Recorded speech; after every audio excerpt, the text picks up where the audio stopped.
I'm Jay from the Kubz. Welcome back to another episode of me reacting to these scary story animations. I'm doing something a little bit different in this episode. I'm showing some love to some underrated channels out there. I found 3 good ones for today's episode, so if you guys cool with that, you down with that? Everybody get ready and buckle up, because here we go! This comes from MJV Animations. I'll leave everybody's channel in the description box below, but let's check this video out. So I live in an apartment complex right next to a 7-Eleven. Sweet. Literally about a 2-minute walk from my door.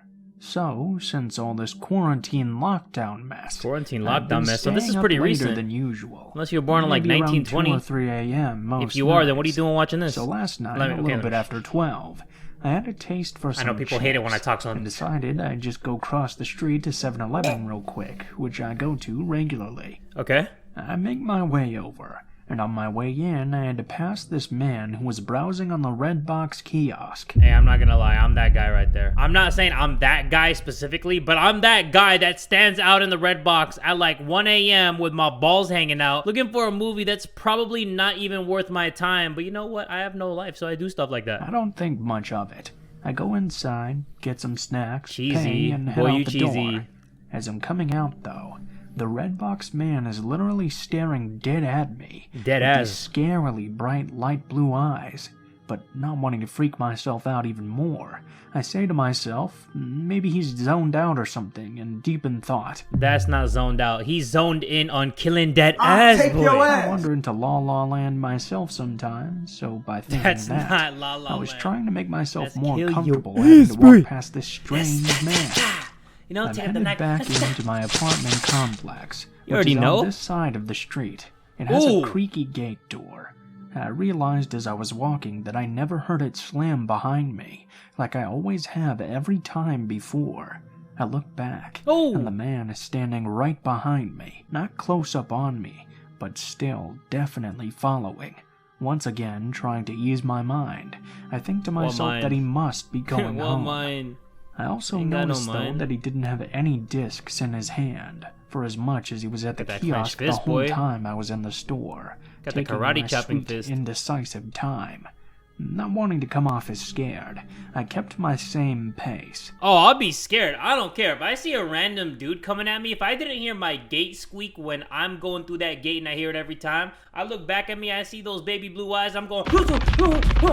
I'm literally just a few steps away from my door, which is upstairs, when the man randomly calls out to me.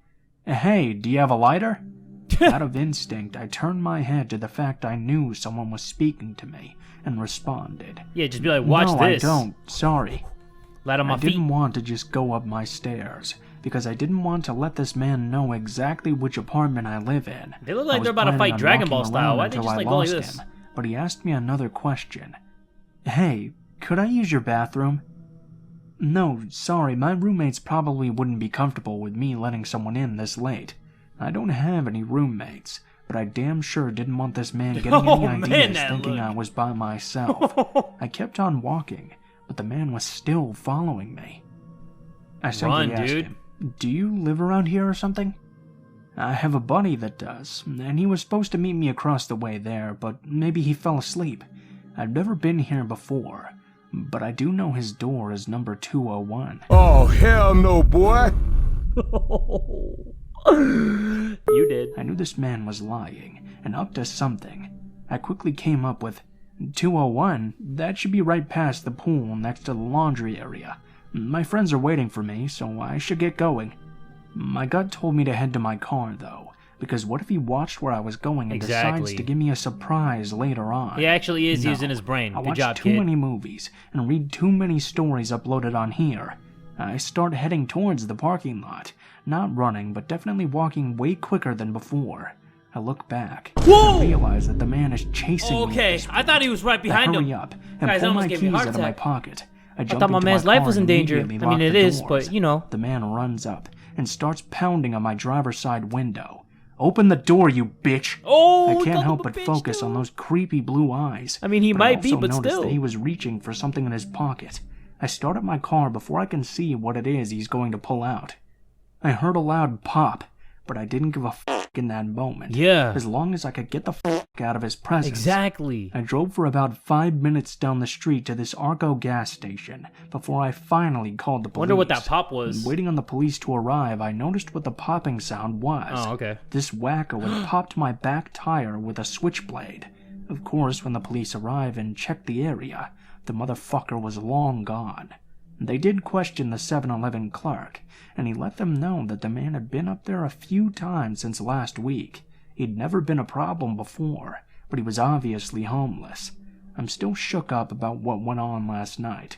I think I'm just gonna chill on late-night trips to the 7-Eleven for a while. Exactly. So we've all encountered somebody acting a little suspicious whenever we go late night grocery shopping or just making a late night run to a store. I've seen many people standing outside of a red box specifically and they're just doing their thing. It's good to be paranoid like that in those situations because most of the time you're gonna be alone at night unless you bring a friend with you. I feel like when you see anybody randomly at night, especially right outside the store, you just gotta flip that paranoid switch to on because worst case scenario, it's all gonna be in your head and at least you were paranoid enough to stay safe. But if you just act casual and you're like, nah, that can't be anything, and then boom! Knife right in your throat. You don't want those problems. Next video of today's episode is called Nightmare on a Plane. This comes from Animated Horror Flicks. Let's check this bad boy out. It was Halloween and the flight had suffered a huge delay for whatever reason, which led to most of the passengers being reseated on other flights. Hey, I'm sorry, but damn, that man's bold! Leaving only a handful of us, and by us, I mean those unlucky enough not to have been reseated or unable to afford a hotel, stuck at the airport. Despite the long wait, I actually preferred sharing the cabin with fewer passengers, which is something usually one could only accomplish in first class. Right. I enjoyed the luxury of being able to choose my seat once I boarded the flight. I have never been on a plane that empty. And I'm not talking about this view right here. I'm talking about earlier when there was just a few people scattered around like doo-doo sprinkles on an unwiped butthole. What? But I've never been on a plane without that many people. It's always packed. It's more packed than a BBC fitting into some skinny jeans. At the far back section of the plane, I chose a quiet corner. And damn, seat that in the man front is section bald. where there were Why? just a few other passengers that appeared to know each other, judging The by how animator knew close what he they was were seated doing. together. The flight that was originally alien head. intended to take place during the day, but the delay had resulted in an overnight flight. I'm sorry, guys. I just always notice when somebody's bald. Not a big deal, but I did miss seeing the awesome view from outside. Ain't the nothing wrong with window, being bald. I'm which just saying. eventually led Damn. me to focus my My attention man's was to the interior bald. of the I cabin. see my future in that thing. Despite the fact that most planes often appear larger on the inside, the enclosed space always made me feel a little uncomfortable. Me too. And usually resulted in a persistent need for a distraction. I such hate as flying reading on a book planes. or listening I get to music. claustrophobic. I was about to pull out my phone when I was suddenly approached by the flight attendant. Actually, let me pause it real quick. I hate when I'm not in control, too. So when I'm just a passenger in a plane, I feel helpless for some reason. Like, no matter what happens, I'm not in control of my own life. I don't know if that makes any sense, but tell me if you guys feel the same way, too. That's why I hate flying on planes. I just do it if I have to, but if I have the option to not fly, I will always choose that. Even if it's more of a hassle on me. That's how much I don't like flying. I wouldn't mind sitting with the other passengers. Albeit confused, I agreed to the unusual request, since I was travelling fairly light and I figured there must have been a good That was a reason for weird it. smile. Although I did regret asking why when I had the chance. Shortly after changing seats What and the settling hell? in, the entire cabin plunged into an Stalker eerie silence. stewardess? I probably wouldn't have thought that much of it had it not been for the My guy's a conversations pure between mouth the other breather, too. passengers that had He's quickly just breathing faded like- into frightened whispers of shock and disbelief. Have you ever felt that strange sensation of the atmosphere around you instantly becoming heavy with sorrow and Yeah, the thought of right never here. being cheerful again? Right here. This guy. That's exactly This what guy it feels felt that like. all day, every And day. even more so as I looked to see what everyone was getting so upset about. I think I know what that mouth does. It's been open for the past 2 minutes and 21 seconds. I think we all know what that mouth does at this point. What's he staring at? Oh, what the hell? Who the fuck is that guy? Is that somebody under a plain blanket? I couldn't quite believe my eyes at first, and the notion of sharing a small What are they room doing with under another there? person for the remainder of the flight was extremely unsettling. Wait, I knew that the flight staff were probably just following That was weird. procedure, but I could still feel my stomach churning in the face. Unless of this somebody getting morbid turn of freaky back events. At that point, I decided to head on to the restroom. that is disturbing. I eventually ended up just taking a breather and telling myself to get a grip. You weren't taking a I breather. wasn't the only Taking passenger a on hot the plane chimichanga after all. shit. After a few minutes of finally pulling myself together enough to try to get through the rest of the flight, a Oh. loud thud shook the door. Good lordy. It's obviously locked. Just wait. I know you got mud butt. Thank you. Suddenly, the banging stopped and all I could hear was my elevated breathing.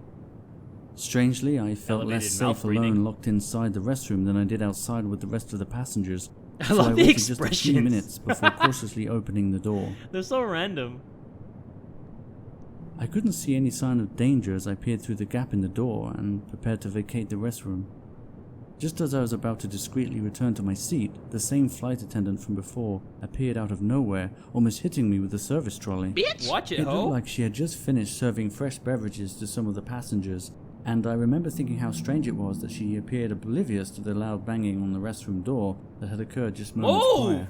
Damn! She remained completely speechless, and there was something off about the way she looked at me. You know that weird stare you give someone when you suspect they're onto you for whatever reason? I mean, you're standing right outside the bathroom just looking at her while she's pushing the beverage cart back to wherever the hell she came from. So why don't you just pretend that you're gonna go back in the bathroom, let her do her thing, and then you go and sit down, you freaking I weirdo? eventually broke eye contact, and she continued down the aisle to serve See, you were drinks in to her the rest way. of the passengers. I quickly returned to my seat, having almost completely forgotten about the corpse that had been seated in the corner behind me. I still can't believe I managed to walk right past it without even noticing. Yeah, why I is it guess I still was there? still a little distracted by the fact that none of the other Throw a passengers peanut appeared at to it have or heard the something. loud banging on the door either. What the heck? Perhaps it wasn't as loud as I remember, or maybe it was just a prank. What's she It doing was walking Halloween around after barefoot on all. the plane like she owns it? At least I had a spooky Halloween tale to share What? with my young nephews back at home. Even if it meant not being Wait, able the to share stewardess the was entirety possessed or a of what ghost? really happened on board that flight, I'm at confused. least until now. I don't know. But you know what? That's why I hate flying. What's this guy doing? Sleeping happily over there? I see you. Happy endings all around. Hey, hey, hey, hey! What? Why does everybody look like that? Was he all in a possessed plane? Was he not really flying? Is he having a bad dream? Who's that person that's draped over in a blanket in the back? Why was the stewardess all barefoot walking around like she owns the place? So many questions, so little answers. The most important one, though, is why is this man so damn bald? Next video of today's episode is called Lift Horror Story Animated. This comes from Denny Animations. Let's do it. Okay, so this happened about a year ago.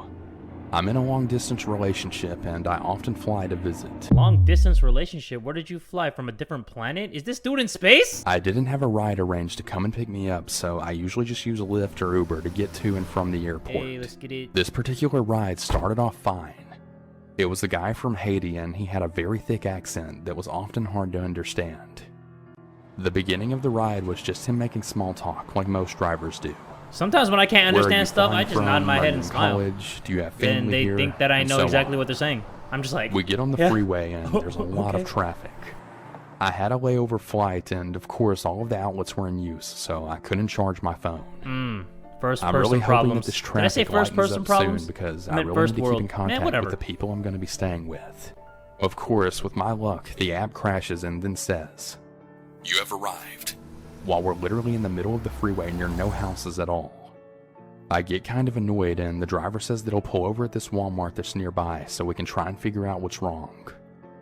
Apparently, he had a very old phone and it wasn't giving proper directions, so I said that we could use mine, but that I needed to charge it. He asked me to sit up front so that it was easier, and I thought nothing of it, so I decided to go up front. He tells me that he'll take me Whoa. the rest of the way for free without using the Lyft app. Who the hell is that, Uncle Fester? I put the address in my phone and we're back on our way.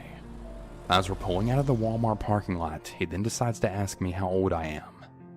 I That's told him not that I right. had just turned 18, and that's when things got kinda weird. He seemed to lighten up at how young I was, which was a bit odd, but whatever. He then asked me a series of questions like, Why don't you live here? You should move here. Bro, he looked like Nosferatu in 2020. You should go to college here, so why don't you? I'm a doctor and Lyft is just a side job for me. So I Right, have a yeah, lot doctors of money. have side jobs. this man was What at the- least in his mid-40s. Bro needs a doctor. What is that, herpes on his left lip? I told him that I had no money to just randomly move states and start college, seeing as I had just become a legal adult. He then told me, I can take care of you. Hey, you I'll gotta buy get you a some little ointment on apartment that or and a something, nice some car, Neosporin, and I can take you out and some pay for Icy your Hot. college. Starting to look like a state. I thought that he was joking, so I kinda just awkwardly laughed and then said, "That's okay, you don't need to do that. But he just kept insisting on it, and I was starting to get really creeped out. Yeah, me too. I really didn't want to jump to conclusions. I thought that maybe he's just not sure how to hold proper conversations since he's foreign or something. About 20 minutes later, we're about 5 minutes away from my destination. My phone kept doing that annoying thing where it's charging then not charging that phones do whenever the charger wires are loose. Yeah. I had this phone for a really long time, so it did this sometimes. And apparently it hadn't really been charging much at all, and then it died. Since we were so close to the destination though, I told him that I knew the rest of the way. But I'd tell him to turn right, and he'd say okay, and then purposely turn left or keep going straight. Maybe he's Literally just dumb. anything but what I told him There to is a do. language barrier too. Now we're lost because he's literally ignoring everything I'm saying and playing it off as some sort of an accident, and I'm not super familiar with the entire area. I really only knew a small portion of the streets. He tells me that he lives nearby, and I start getting really scared because I think he's gonna kidnap me or something. I then let out a single tear. Pussy! I tell myself to keep it together because usually in the movies, whenever they see fear, they usually get mad or something. Right. So I try really hard to try and make it seem like I'm not totally losing my crap. He finally turns back around, and when we're almost there again, he then starts purposely going the wrong way yet again. If I was ordering a Lyft ride and I saw what that guy looked like, I'd just sprinkle some holy water on him before I enter the car At or this something. point, I got my phone to about 5%. Dude looks so creepy. He reaches over while at a red light, grabs my phone, and then he rates himself 5 stars on Lyft and also friends me on Facebook. He also puts his phone number in my phone and tells me to call him if I ever need anything. I give a little fake smile so he doesn't know that I'm about to crap myself from all of the fear. I eventually get so fed up that I just jump out at another red light and then tell him, "Thanks, but you're really scaring me. Bye." I then call my boyfriend on my 5% battery life and I tell him where I am because I'm really scared and I need him to pick me up. Yeah, she's like, hey baby, can you The whip Lyft this driver is Lyft now driver's shouting ass out the for me? window for me to get back in the car, Yes, but there's no way in herpes. hell I was going back in there to be some man's sugar baby and was also a total stranger. I then decide to go somewhere with a lot of people and wait for my boyfriend. Now, this whole ordeal actually made the ride last about 2.5 hours, and Wow. it should have only taken about 45 minutes, even with all of the traffic. That's crazy. Later, I called Lyft and I told them everything. He was supposedly fired, so I guess that's good. Anyway, to the random Lyft driver looking for a young sugar baby to try and kidnap, if you happen to see me again whenever I visit, please just stay away from me. Yeah. Or she gonna whoop your ass. Alright guys, that's gonna do it for this episode of reacting to these true scary story animations. Check out those channels that I just watched. They'll be in the description box below. If you guys want me to react to any more animations across the internet, make sure you guys give this video one big fat like. And tell a friend today that Jay from the Kubz Scouts is that dude!